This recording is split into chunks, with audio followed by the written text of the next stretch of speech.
So the world's body that governs swimming, it's called FINA, has finally banned men from competing in women's swimming events. Took a while, but there's a catch. The new rule applies only to men who started their, quote, transition to womanhood, as if that's possible, after the age of 12.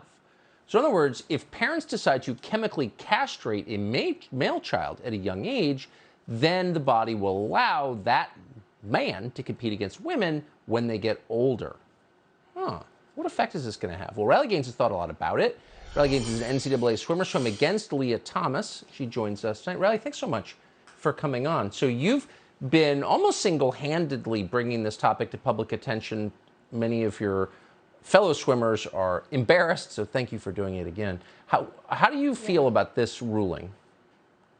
I definitely think it's a step in the right direction. It's a bold first step.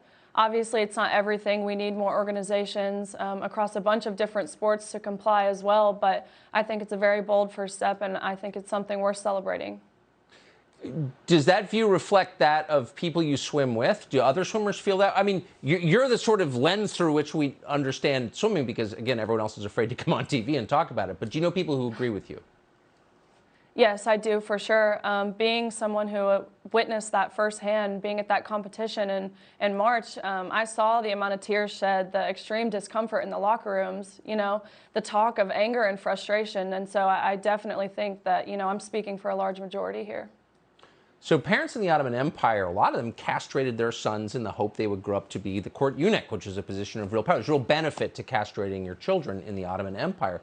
I wonder if this ruling doesn't set up a potential incentive for parents to give their young boys massive hormone treatments pre-puberty. Right. It's worth noting. I think that, having this set age, will it sway children? Will it encourage parents? Personally, I think it's unlikely just because maybe I don't have much experience, seeing those kinds of things. And so that's why I do think this is a step in the right direction, but it's definitely, kind of worth taking into account that strict age that they set. It's a little scary. Last question, and I meant to ask you this before, but why haven't more coaches spoken out about these? Are people who devoted their lives to women's swimming, and they're seeing this cheating going on, and yet I haven't heard any of them say a word about it in public. Why? Right. I think it's because obviously we live in this kind of cancel culture. I think they fear for their jobs. They have higher ups above them who, could be intimidating them or threatening them. And so I think that they're scared to speak out about it. But, the more voices, whether it be athletes, coaches, non-athletes, it really matters. And so to have those voices, it really weighs a lot. Yeah, it does. And yours does. I hope you're rewarded someday for your bravery. Riley, thank you for joining us. I mean it. Thanks. Thank you. Subscribe to the Fox News YouTube channel to catch our nightly opens, stories that are changing the world and changing your life. From Tucker Carlson tonight.